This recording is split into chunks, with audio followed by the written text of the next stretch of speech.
Bismillahirrahmanirrahim. Assalamualaikum warahmatullahi wabarakatuh. Alhamdulillah, wassalatu wassalamu ala rasulillah wa ala alihi wa sahbihi wa man wala wa ba'd. Saudara-saudariku, semoga selalu sehat, imannya semakin menguat, dan semangat menunaikan amal saleh, mengisi khususnya waktu-waktu Ramadan kita. Berusaha selalu mendekat pada Allah Subhanahu wa Ta'ala, dan memperbanyak doa untuk kita semua. Semoga Allah berkenan memberikan kesempatan bagi kita untuk menyempurnakan Ramadan kita di tahun ini, insyaallah. Baik, hari ini kita coba lanjutkan kembali untuk melihat beberapa pertanyaan kawan-kawan yang disampaikan, yang kiranya bisa kita diskusikan dengan izin Allah Subhanahu wa Ta'ala. Ada dari sekian pertanyaan, Ustaz, bacaan doa buka puasa itu dibacakan sebelum berbuka atau setelah berbuka? Baik, bacaan doa berbuka puasa dibacakan sebelum berbuka atau setelah berbuka? Barangkali lebih tepatnya saat berbuka mungkin ya. Nah, kalau sebelum berbuka ya waktunya belum tiba.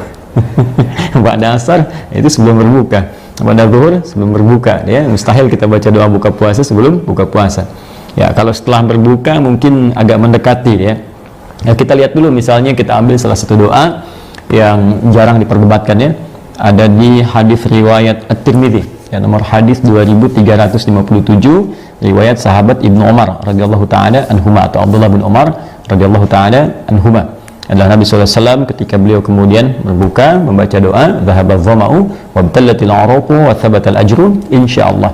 Ya, dhahaba dhama, telah hilang rasa haus itu, kemudian basah tenggorokan, wa btallatil 'uraq wa thabatal ajru insyaallah, dan pahala-pahala itu ditetapkan oleh Allah Subhanahu wa taala dengan izin Allah Subhanahu wa ta'ala. Dalam mengamalkan doa ini terdapat dua pendapat di antara ulama, setidaknya terbagi pada dua bagian. Pertama, yang melihat kepada zahir teks hadisnya, ya, teks hadis mengatakan dipahami dhahaba dhama, bentuknya fi'il madhi, telah hilang ya rasa haus. Kalau telah hilang rasa haus itu kan artinya ada yang mengartikan minum dulu ya, karena sebelum minum hausnya masih ada, kemudian ketika kemudian minum maka hilanglah kemudian dahaga itu. Telah hilang dahaga artinya minum dulu, baru kemudian dahaga itu hilang. Jadi di sini ada yang mengamalkan bagian pertama, baca bismillah dulu, ya, bismillahirrahmanirrahim, atau paling singkat bismillah, kemudian dia minum, ya, lalu dia mengucapkan dhahaba dhama'u wa btallatil 'uraqu wa thabatal ajru insyaallah, ya, telah hilang rasa haus, dahaga hilang, kemudian juga tenggorokan mulai basah, dan pahala ditetapkan oleh Allah Subhanahu wa ta'ala. Setelah itu dia bisa mencicipi beberapa kurma, ya, 1 atau 3 kurma. Lantas yang terbaik kemudian dia berdoa kembali kepada Allah Subhanahu wa ta'ala. Bagian kedua, ada juga yang mengartikan ini maknanya tertuliskan fi'il madhi tapi dipahami dengan konteks mudhari, konteks istiqbal yang akan datang. Mirip kalau kalimat-kalimat di bahasa balaghah itu maknanya i'tibaru ma yakun. Jadi diucapkan dengan kata kana bentuk madhi tapi maknanya mudhari. Seperti di Al-Qur'an, misal inna fatahna laka fathan mubina. Ya, sungguh kami telah bukakan bagimu pembukaan yang besar, ya, dengan penaklukan kota Mekah.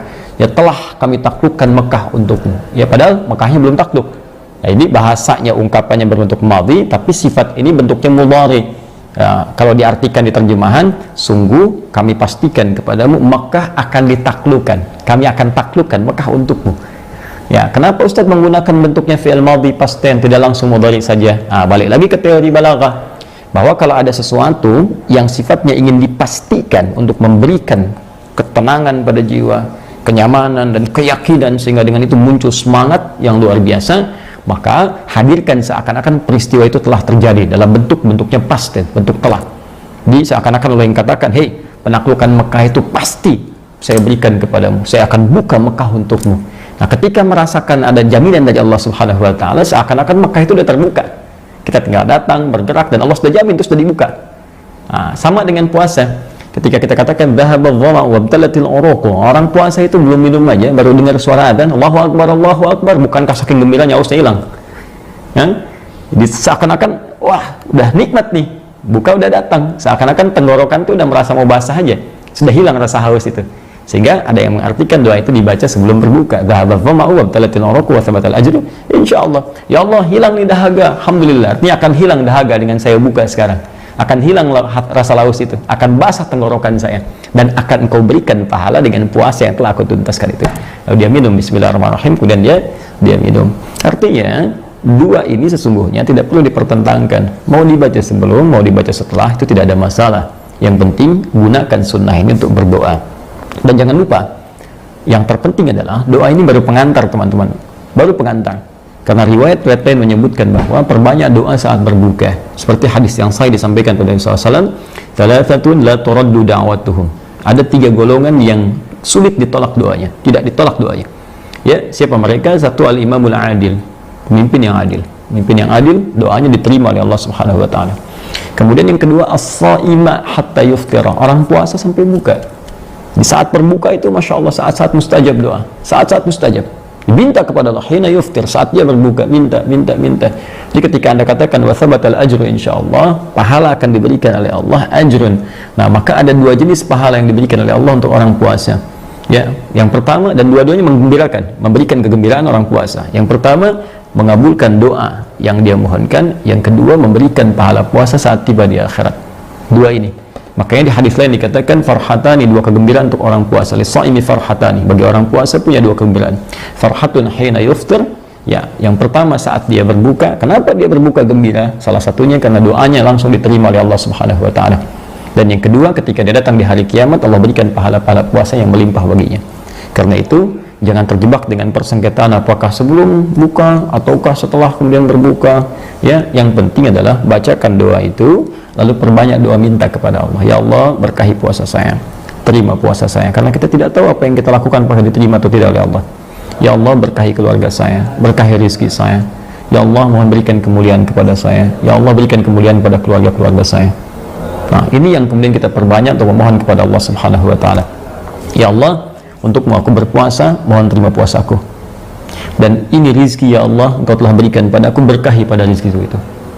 Ya Allah, mohon ampuni dosa-dosaku. Ya Allah, berikan rahmat kepadaku. Minta dan mohonkan kepada Allah Subhanahu wa taala. Ketika anda bacakan ini dengan niat ikhlas, semoga itu bagian yang diijabah oleh Allah Subhanahu wa taala.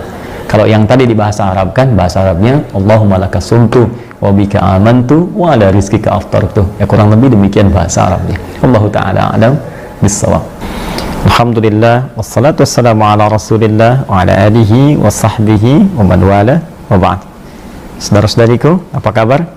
Semoga selalu sehat, tetap semangat beribadah, dan tentunya istiqamah dalam menunaikan ibadah puasa kita di hadapan Allah Subhanahu wa taala. Semoga Allah berkenan menerima seluruh ibadah yang kita kerjakan sampai dengan hari ini insyaallah.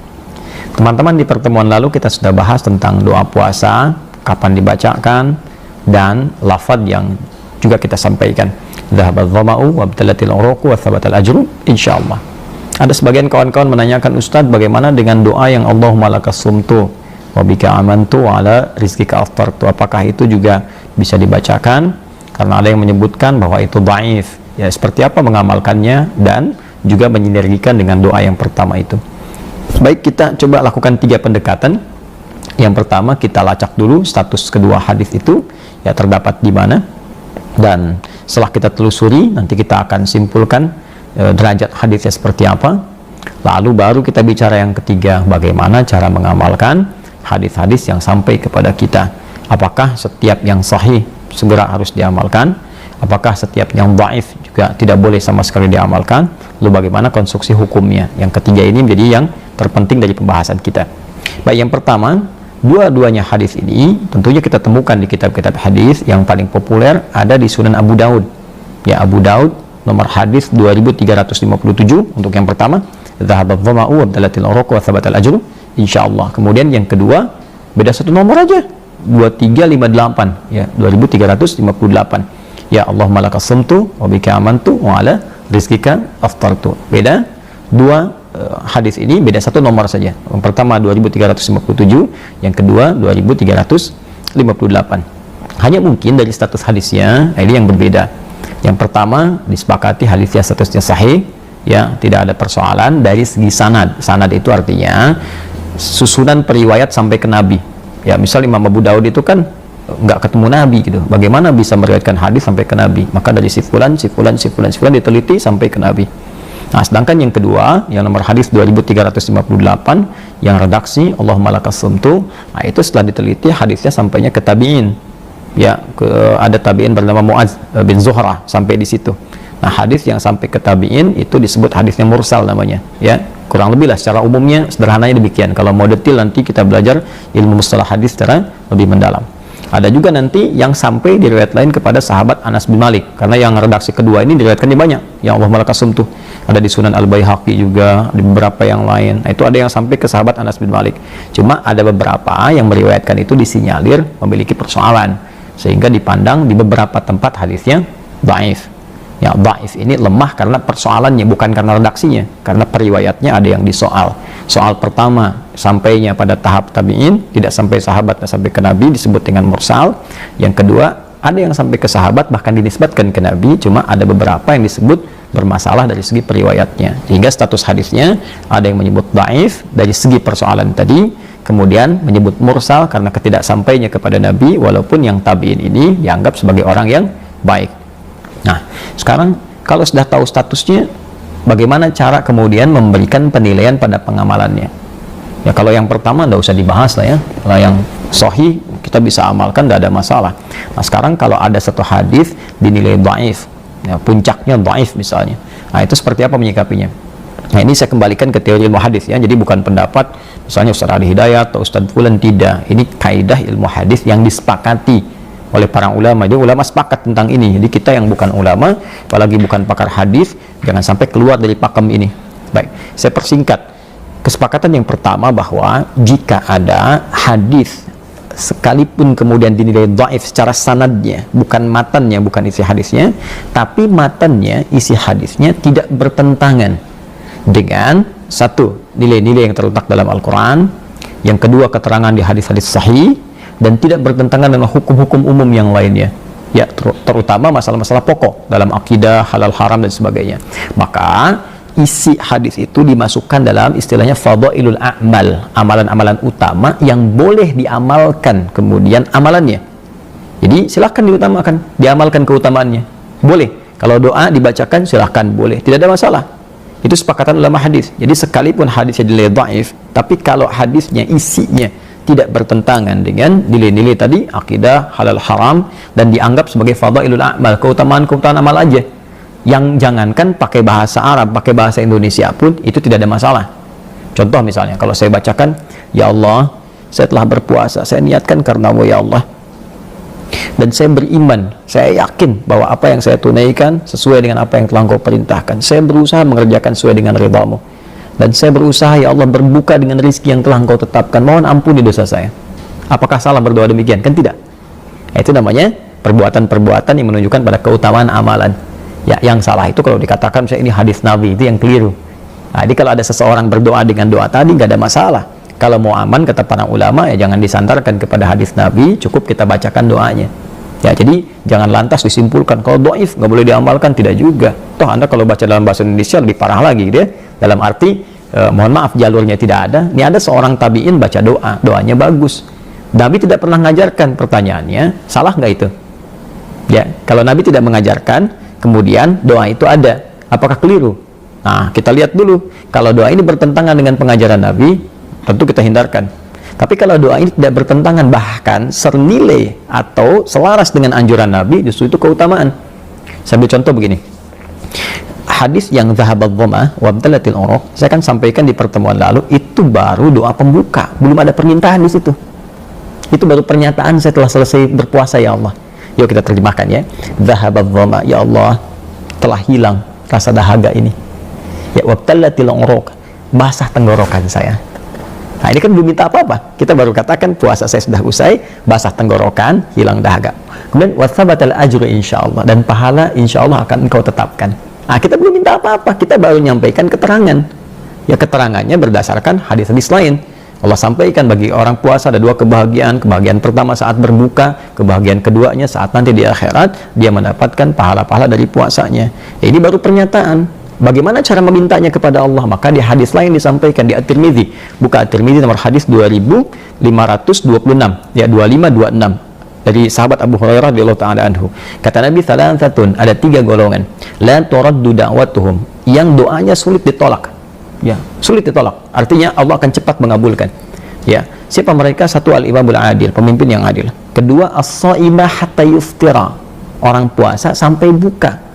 Yang ketiga, da'watul mazlum, doa orang terzalimi. Kita fokus pada yang kedua, doa orang puasa sampai buka. Jadi ini isyarat di hadis Nabi, ayo perbanyak doa, minta.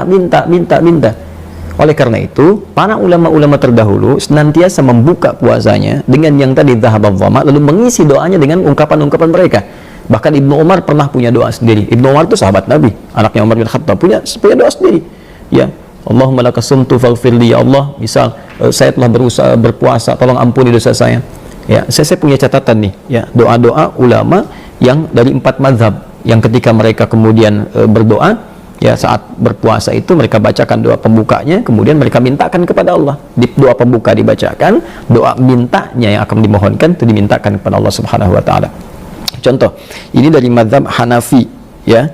Ini dari Al-Imam Fakhruddin Uthman bin Ali Az-Zailai, ya. Beliau mengatakan wa minas sunnati an yaqula 'indal iftar, dan termasuk sunnah, artinya sesuatu yang dianjurkan. Sunnah di sini mengacu pada keterangan Nabi tadi. Isyaratnya ayo baca doa, minta saat puasa. Ini waktu mustajab.